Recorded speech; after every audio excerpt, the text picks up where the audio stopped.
Welcome back. You are listening to the home of forbidden romances. Prepare yourself, because tonight's story will leave you breathless.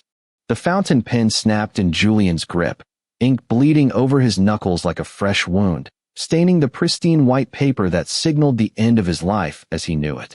Do not hesitate now, Julian. The ink is cheaper than your father's life. The voice came from the shadows of the high-backed leather chair, smooth as velvet wrapped around a jagged shard of glass. Julian Vane looked up, his chest heaving, his blue eyes swimming with a mixture of terror and defiance.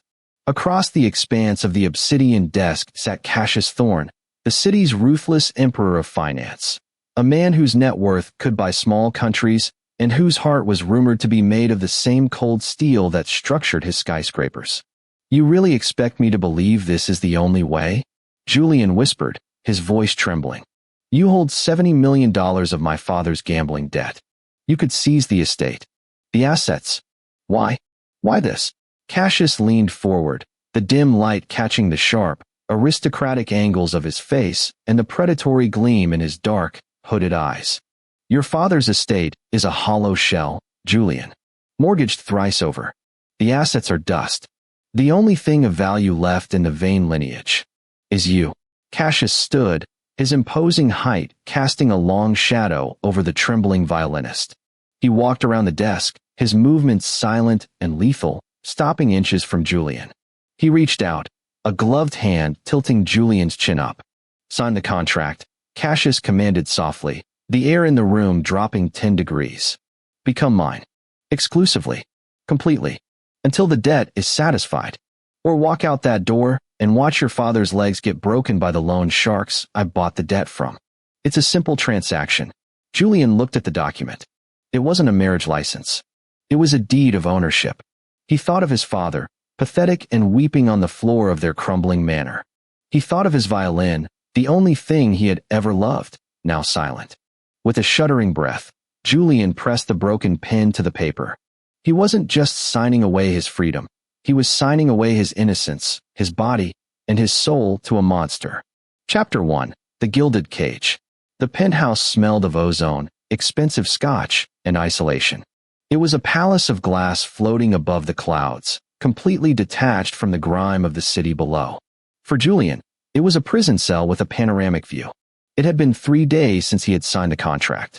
3 days since he had been packed into a black limousine and transported to Cassius Thorne's private residence. In that time, he had seen Cassius exactly twice. Once, briefly in the hallway, where the man had walked past him as if Julian were a piece of furniture, and now, summoned to the master bedroom. Julian stood by the window, clutching the velvet drapes. He was dressed in a silk robe that had been left for him, too soft, too sheer. He felt exposed, stripped of the armor of his shabby tweed jackets and worn scarves. The door clicked open. Cassius entered. He had shed his suit jacket, his white dress shirt unbuttoned at the collar, revealing the corded muscle of his neck. He looked tired, but the intensity in his eyes hadn't dimmed. It had sharpened. You've been avoiding the staff, Cassius said, his voice low. He walked to a side table and poured a glass of amber liquid. I'm not used to being waited on, Julian replied, hating how small his voice sounded. I'm used to working. You are working. Cassius turned, swirling the drink. Your job is to exist for my pleasure. To be available. That is what I paid for. Julian flushed, anger sparking in his chest. Is that all I am? A $70 million prostitute. Cassius set the glass down with a heavy clink. He closed the distance between them in 2 long strides, pinning Julian against the cold glass of the window. The city lights blurred behind Julian's head. Do not cheapen yourself, Cassius hissed, his hand planting firmly on the glass beside Julian's head. If I wanted a whore, I could have 1,000 for a fraction of the price. You are not here for sex, Julian. Not just that. Then what? Julian challenged, his heart hammering against his ribs like a trapped bird. What does the great Cassius Thorne want with a failed musician? I want your submission, Cassius murmured, leaning in until his breath ghosted over Julian's lips. I want to break that defiant streak you hide behind those pretty lashes. I want to know that when you play your violin, you are thinking of me. When you breathe, you are breathing for me. He stared deeply into Julian's eyes. And I know this is your first time. I checked. You've been so busy perfecting your art, trying to save your family. You've never let anyone touch you. Julian gasped. The invasion of privacy was absolute. You checked. I am an investor, Julian. I always perform due diligence on my acquisitions. Cassius's hand moved from the glass to Julian's waist. The touch was searing, even through the silk. Julian stiffened, his instincts screaming at him to run, but his body betraying him with a sudden, traitorous heat. Cassius wasn't rough. He was terrifyingly controlled. Tonight, Cassius whispered, his thumb tracing the line of Julian's jaw. We seal the contract. Julian closed his eyes, tears leaking out. He had saved himself for love. For a romance like the ones in the operas he played. Instead, he was giving himself to a shark to pay for a gambler's mistakes. Do it, Julian whispered, surrendering. Cassius paused. For a second, a flicker of something unreadable crossed his face. Not pity, but perhaps recognition of the sacrifice. Open your eyes, Cassius commanded. Look at me. I want you to see exactly who owns you. When Julian opened his eyes, Cassius kissed him. It wasn't the kiss of a lover, it was a branding. Dominant, possessive, and overwhelming. Julian felt his knees buckle, and Cassius caught him effortlessly, sweeping him up into his arms and carrying him toward the expansive bed that dominated the room. Chapter 2. The Sound of Obsession. Weeks bled into months. The dynamic in the penthouse settled into a strange, tense rhythm. Julian expected cruelty. He expected to be used and discarded. Instead, he found himself in the center of a terrifying obsession. Cassius was a man of strict routines, but Julian became the variable that disrupted everything. Cassius would come home early from billion-dollar mergers just to watch Julian eat dinner. He showered Julian with gifts, rare sheet music, a Stradivarius violin that cost more than the Vane family estate, clothes tailored by Italian masters. But the cage remained. Julian was not allowed to leave without a guard. He had no phone. His contact with the outside world was severed. The only time Julian felt free was when he played.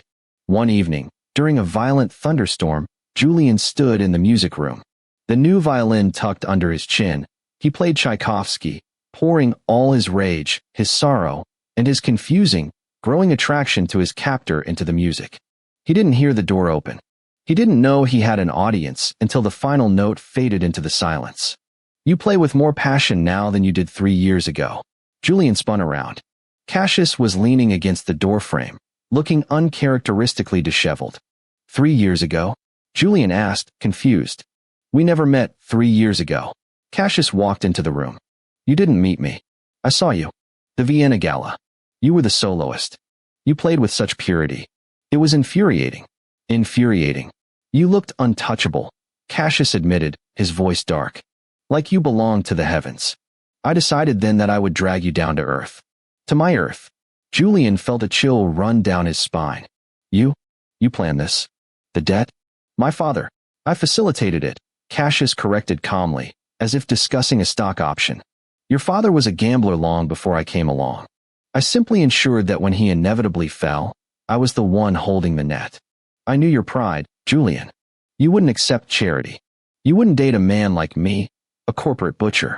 But you would sacrifice yourself for duty. You manipulated my entire life. Julian backed away, clutching the violin like a shield. You're a psychopath. I am a man who gets what he wants, Cassius said, cornering him against the piano. And look at you now. You're wearing my clothes. You're living in my house. You sleep in my bed. And admit it, Julian. You don't hate my touch anymore. Julian wanted to scream. He wanted to deny it. But it was true. The Stockholm Syndrome was setting in, insidious and sweet. Cassius was a monster, but he was a monster who worshipped Julian. In a life where Julian had always been the caregiver, the responsible one, the one cleaning up messes. Being the sole focus of someone as powerful as Cassius was intoxicating. That doesn't make it right, Julian whispered. I don't care about being right. Cassius grabbed Julian's hand, pressing a kiss to the calloused fingertips.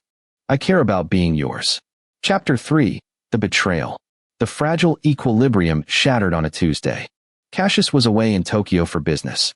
The security was tight, but Julian had been granted privileges, a walk in the private garden downstairs. He was sitting by the fountain when a familiar, ragged figure burst through the service entrance, arguing with the security guards. Father! Julian stood up, shock washing over him. Lord Vane looked terrible. His suit was stained, his eyes wild. Julian! My boy! Tell them to let me in.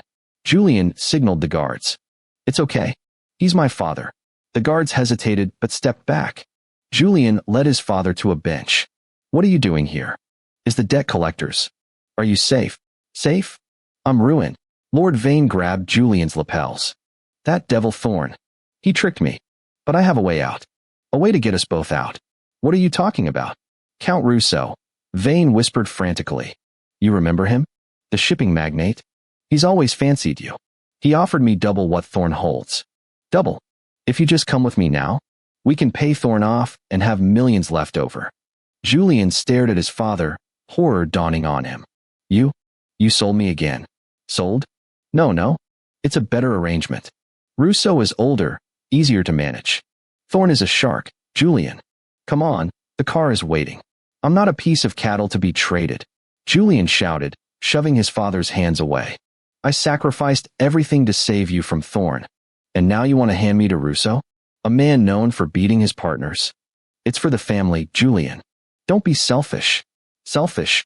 Julian laughed, a broken, hysterical sound. I gave up my life for you, and you'll do it again. His father's face twisted into an ugly snarl. He grabbed Julian's wrist, dragging him toward the gate. Rousseau is waiting. Let him go. The voice was not loud, but it carried the weight of a thunderclap. Standing at the entrance of the garden, flanked by 4 massive bodyguards, was Cassius Thorn. He was supposed to be in Tokyo. Cassius, Julian breathed. Cassius walked forward. He didn't look at Julian's father. His eyes were locked on the hand gripping Julian's wrist. Touch my property again, Cassius said calmly, and I will remove the offending limb. Lord Vane released Julian as if burned. Mr. Thorn, I was just. You were trying to resell merchandise you no longer own, Cassius said, stepping between Julian and his father. He loomed over the older man. I bought the debt, Vane. I own the paper. I own the house. And I own him. Rousseau offered. Rousseau will be bankrupt by morning, Cassius said dismissively. I just shorted his entire stock portfolio. He has nothing. And neither do you. Cassius turned to his head of security. Get this garbage out of my sight. If he comes within 10 miles of Julian again, bury him. As the guards dragged the screaming Lord Vane away, Julian stood frozen, trembling. The betrayal cut deeper than any knife. His father hadn't come to save him. He had come to sell him to a worse fate. He felt a jacket drape over his shoulders. Warm, smelling of sandalwood and rain. Cassius pulled the lapels together, shielding Julian. Are you hurt? Julian looked up into those dark, obsessive eyes. For the first time, he didn't see a captor. He saw a shield. A wall of iron standing between him and a cruel world. You came back, Julian whispered. I never left, Cassius admitted. I heard Rousseau was making moves. I was waiting. You destroyed a man's company just to stop him from taking me. I would burn the world to keep you, Cassius said simply. I told you, Julian. You are mine. Chapter 4, The Taming of the Wolf. The ride back up to the penthouse was silent. But the air had changed. The fear in Julian was gone, replaced by a profound, aching realization. Cassius was a monster. He was manipulative, controlling, and dangerous. But he was the only person in Julian's life who actually valued him. Not for his name, not for what he could do for them, but for him. When they entered the apartment, Julian didn't retreat to his room. He followed Cassius to the master bedroom. Cassius was taking off his tie, his movements stiff. He looked afraid. For the first time, the billionaire looked unsure. I apologize for the scene, Cassius said stiffly, turning away. I will increase security. Cassius. Julian stepped forward. He reached out and took the tie from Cassius's hands. Cassius froze. He looked down at Julian, his eyes widening slightly. Julian, you said you wanted my submission, Julian said softly. He stepped closer, eliminating the space between them. You said you wanted to break me. Cassius hesitated. The arrogance was gone. I want you to stay. I realized. Today, when I saw him grabbing you. I don't just want to own you. Cassius brought a hand up, hovering near Julian's cheek, afraid to touch. I want you to want to be here. Julian leaned into the hand, closing his eyes. My father. He taught me that love is transactional, that I am only worth what I can provide. He opened his eyes, blue meeting black. You're the only one who paid a price that no one else would. You value me more than anyone. You are priceless, Cassius rasped. Then stop treating me like a debt, Julian said firmly. He reached up, his fingers threading into Cassius's dark hair, pulling his head down. Treat me like a partner. If you want me, take me. But not because of a contract. Because I am choosing you. Cassius let out a shuddering breath, a sound of pure relief. I choose you. Every day. Forever. He kissed Julian then, and the dynamic shifted. It wasn't the kiss of a conqueror claiming a prize. It was the desperate, hungry kiss of a starving man finally being fed. It was fierce and messy and full of a dark, consuming love. Julian responded with equal fervor. He wrapped his arms around Cassius's neck, pulling him closer, anchoring himself to the storm. He realized then that he wasn't the victim anymore. He was the only person in the world who held power over Cassius Thorne. Cassius lifted him, carrying him to the bed, but this time, he laid him down with reverence. Say it, Cassius whispered against his throat. Say you're mine. I'm yours, Julian breathed, arching into the touch. And you, Cassius. You are mine. The contract on the desk in the study lay forgotten. It didn't matter anymore. The ink had dried, but the real bond had been forged in fire and betrayal, stronger than any law. And that is how the Vane family's sacrificial lamb tamed the wolf of Wall Street. Not by running, but by letting him bite, and biting back just as hard. If you enjoyed seeing Julian take control of his own destiny, destroy that like button. And tell me in the comments, would you forgive a toxic partner if they were the only one who protected you from your own family? I'll be reading your answers. Subscribe for the next chapter. Until then,